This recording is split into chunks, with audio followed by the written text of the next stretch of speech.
I think we're ready, baby. Guys, we're not on the light side. What side would we be on? The dark side. The dark side!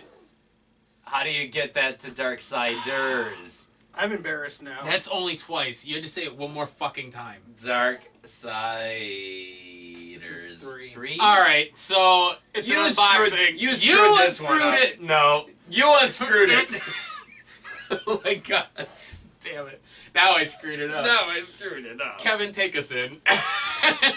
Why do I do this with these two? I don't know. So, as everybody I'm sure knows, if you play games or whatever the fuck, Darksiders 3 came out this week. Last week? Yeah, Tuesday. Tuesday. This Tuesday came week. out. Yep. Tuesday. Holy shit! Have you ever played a Darksiders game? No, You don't play anything. I Yeah. don't. Have you? Well, yeah, obviously. I've beaten them all. That's true. I have not, but I want to. Darksiders is a big... I would say it's big. It's a big franchise so far. Yeah. Very well accredited. It's done a lot of cool things. Very Zelda style in its exploration. Especially the first one feels like you're playing Ocarina of The Time. first one was basically Zelda with the high action combat of Devil May Cry. Then the second one introduced open world elements where it was still Zelda but more of an open hub world. Mm-hmm. And now Darksiders 3 kind of flips it and goes more of a Dark Souls-ish type game. So, Yes. Kevin really likes Darksiders. love this franchise. So, uh-oh. The way he loves Zelda, I love this one. Pretty much. So here comes a good one. We're unboxing... Oh god, yeah. Jesus. The Darksiders Apocalypse Edition. Apocalypse. Look at this fucking This thing. box is fucking ginormous. They put a person in here. They did. A small toddler. That would explain why things were damaged in the shipping process. Seriously looks like a person could fit in here. I think. Oh no. Well, pieces of them anyways. This thing is ridiculous. Yeah. Pieces. This is the most ridiculous box I've ever seen. It This really is by far the biggest one we've done. Yes. It's also by far the most expensive one we've done, so Mhm. I won't say how much he spent. a lot.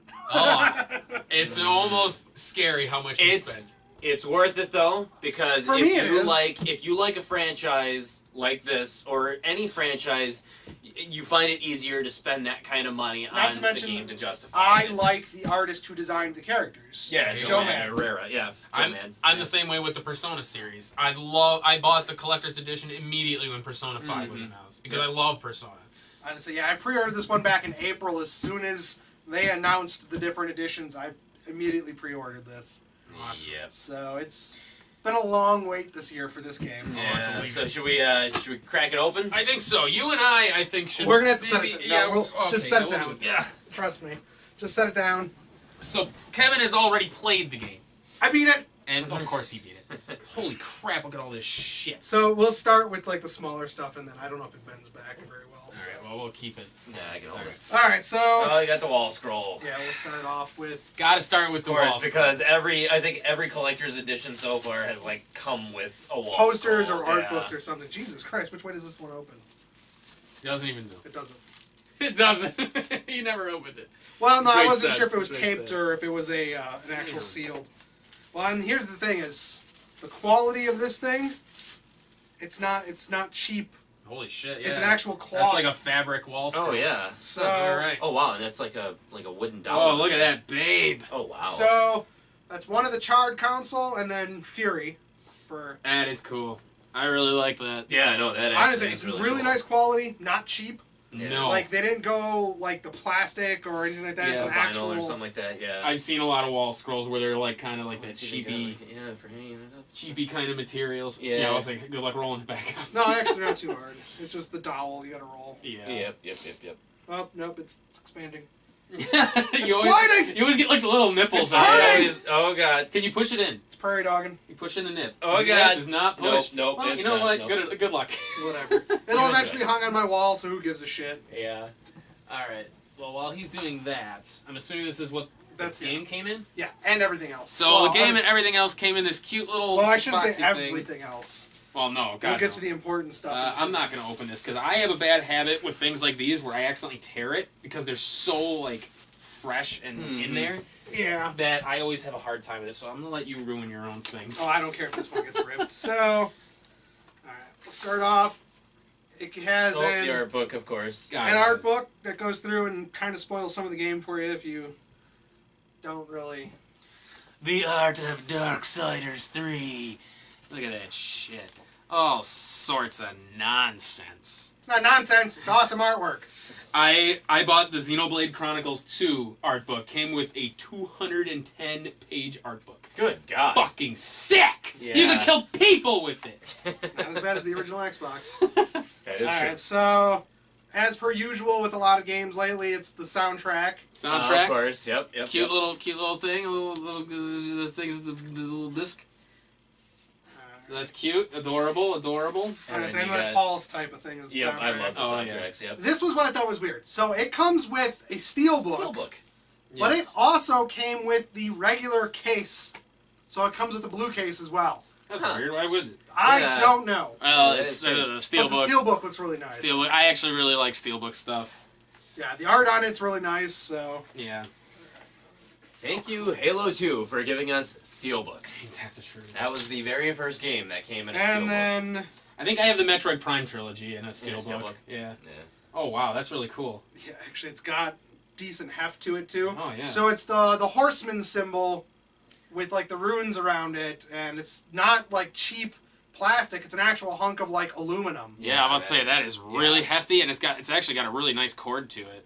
Huh. I kind of like. Oh, it's even got a little extender on there. Yeah. I'm surprised you're not wearing it. Well, I hadn't You might opened put it yet. on now. I haven't opened it yet. Yeah, So that's true. Damn. I That is thick. I got the game, and I pulled the game out, and then left everything else because I knew we were doing this. So Yeah. Did you wanna... That is hefty. Yeah, It's actually a decent weight to I'll it. say I like the cord.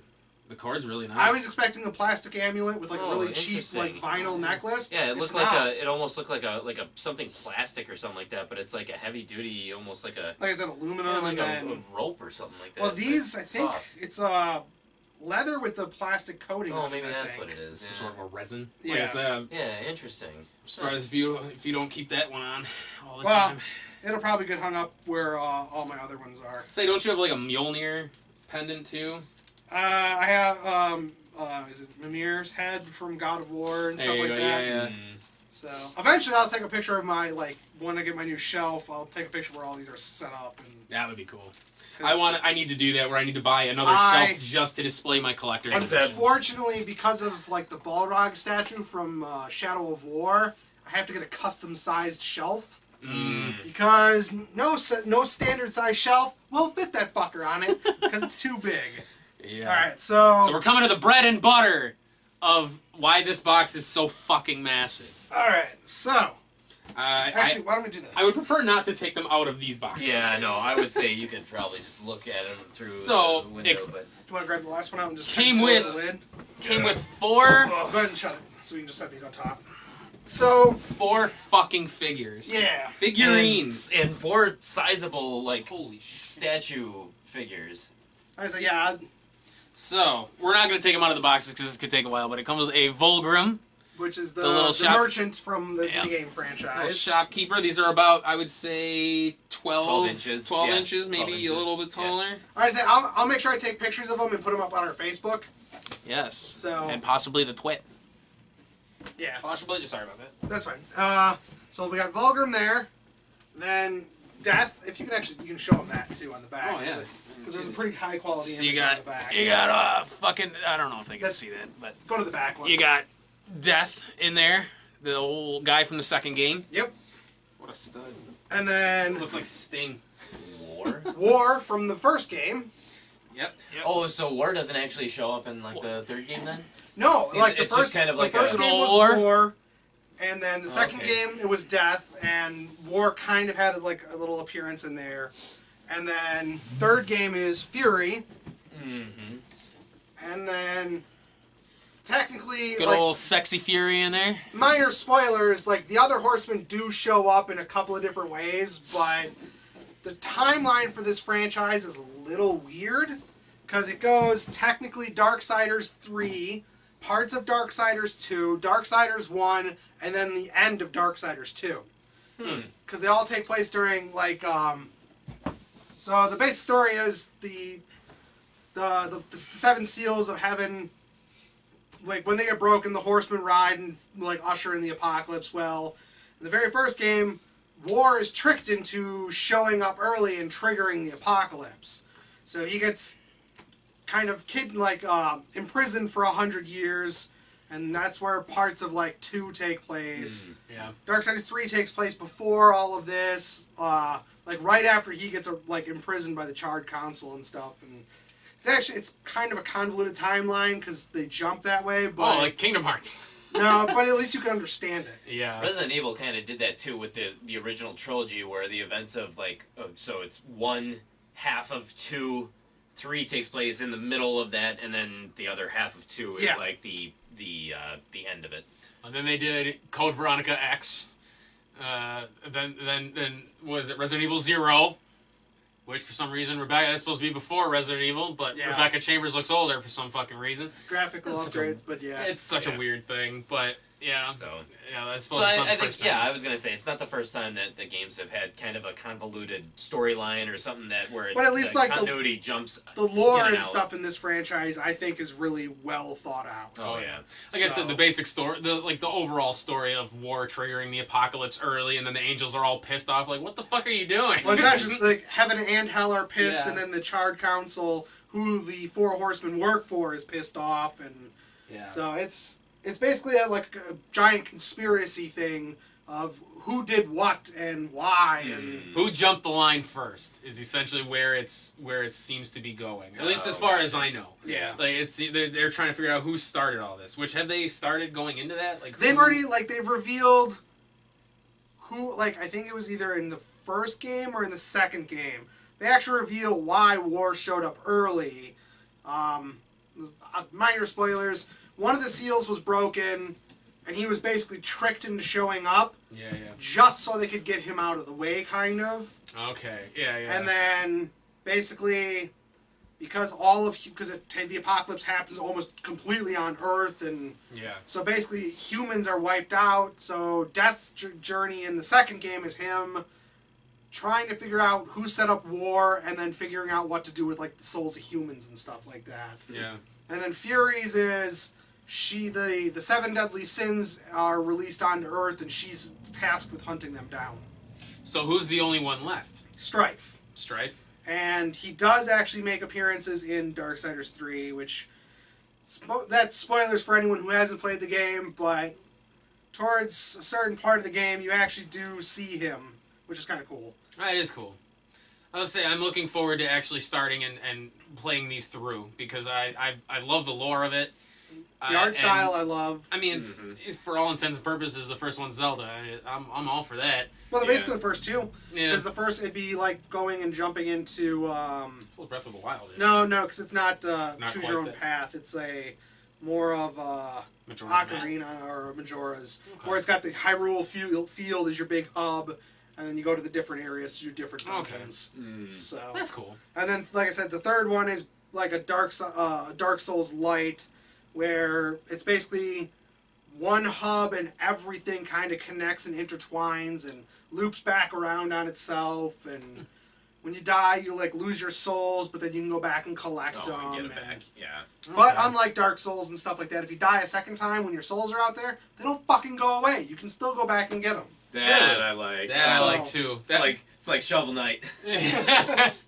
Fucking Bloodborne, when I played that for a while, that was one thing that irritated me, is when I'd lose all my fucking blood souls or whatever, and then I'd die from something stupid. Especially when you have 15,000 or something like that saved up, then all of a sudden you die from something hitting you out of the corner that you weren't expecting, and you're like, I'm out now. Yeah, and now you gotta go back and fuck with things. But this is a great franchise. I highly recommend it if you haven't gotten into it. It's very good. I'm pretty sure you can get Darksiders 1 and 2 on the PS4. Yeah, they have the Darksiders 1 was the remastered edition, and then the War Master. Yeah, there we go. And then the Darksiders 2 was remastered as the definitive edition. Definitive edition. Nice.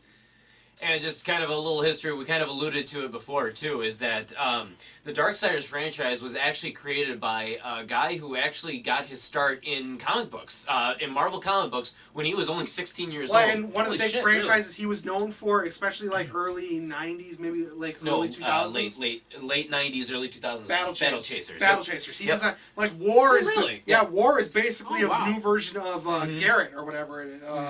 Garrison, or I think it is. I'm not. Yeah, I'm from not. that, like the big swordsman. Yeah. War is basically a buffed up version of him. That's cool. So he. So it's the same guy. But yeah, the guy who created this, Joe Madureira. So he got into comic books when he was 16 years old. Started in like mainstream titles like the Uncanny X-Men, and then kind of spun out into the late 90s, early 2000s, doing his own thing. So those of you guys who read comic books who are familiar with a story called Battle Chasers, as we just talked about, that was Joe Madureira. And then after that, he really kind of got into the whole development of like trying to create video games and video game characters, and so he basically created the world of Darksiders through his art and through the I say this is actually direction. So. This would be, like Darksiders is his first. I created this for games. Yeah. There's actually also a Battle Chasers game. Night War, and it's very good. Mm-hmm. I really like that one. Yeah, and there's even speculation too, because I mean apparently Battle Chasers has a very big cult following, and so they're even thinking about movies actually. Yeah, really. I would like to see that actually. It's a really the story to Night War is actually really good. I have it on the Switch. I'm pretty sure it's on the other ones as well. I have it on PS4. Yeah, and it's a fun game. It's turn-based. Well, sort of turn-based. It's an old school, like not quite active time, but more of a positional system. Kind of reminds me a lot of Child of Light. Yeah. If you remember, it has like the Grandia kind of battle style system with the bar, and you can knock people out of attacks and attacks shit. have speed but not quite and like kind that. of stuff like that, but it's all kind of hidden. But that one's I definitely would highly recommend Battle Chasers as well. I've had a lot of fun with that one. So fuck man, there you go. So that is the Darksiders 3 Apocalypse Edition. Thank you for that, because I forgot what it was called. Like I said, I will take pictures of the individual statues. I'll put them up on Facebook. I'll make sure Paul tweets them out too. Absolutely. So that we can get better looks and like a high quality look of them, so you can not have to just see them in the packaging, because the packaging was going to be a pain in the ass to open. Yeah. Oh yeah, because they're tied in there and taped in there. And, they're in there pretty good. What a mess. Pretty good. I would actually love to do Darksiders on the channel at some I'll point. play through all the three of them. Yeah, I was say that would be pretty cool to do. Maybe we'll look into that. But hopefully you guys enjoyed it too, and hopefully maybe we swayed people who haven't played it to play the game. I want to say, if you like the franchise, let us know what you like about the franchise. Do you like the art, the lore, the characters? Or if there's another franchise like this that kind of you're stuck to like I am, what is it? Yeah, let us know. Maybe there's probably tons of franchises we haven't played and we'd love to. Yeah, absolutely. So there you go. Hit us up on Facebook. Hit us up on Twitter. Go to PowerTripGaming.tv. Watch all of our other videos. And watch all of our other unboxings. That's true. We've done quite a few now. There is one that we didn't do earlier this year too. Which one was that? Assassin's Creed Odyssey. I'll take a picture of that one and put it up too. That's a pretty good game from what I understand. It's too big. I can't believe I'm saying it, but it's too big. Too big. It's never been said to me. And check out it's iTunes. Like you and Fallout. Guys, sorry. Check out iTunes. Go to Twitcher. Twitcher? Twitcher. We're not on Twitch. I was thinking The Witcher and Switch and Twitch and bitch and bitch and it's okay. Bunch and bunch. There you go. Check us out on iTunes and on Stitcher as well too. The Power Trip Gaming Powercast. Okay, you're an ass. Are you done, old man? You stole my glory. Okay, I heard your wrist cracking. When I'm an old ass. It was definitely cracking. It's like crack, crack, crack, crack, crack. That's crack. right. Too much repetitive motion injury. I'm a switch hitter. I don't get that problem. Hey, give us a topic maybe you'd like us to talk about. And we shut Paul down. Awesome. We did. And that's always my goal in life, to shut him down. So next time on Power Trip, we'll actually play something. Play or review something better? There's no better. We'll unbox something better. We'll unbox something Fuck better. you. And we'll actually play something. We'll actually play something. We'll play something. Oh, fuck. Bye, guys.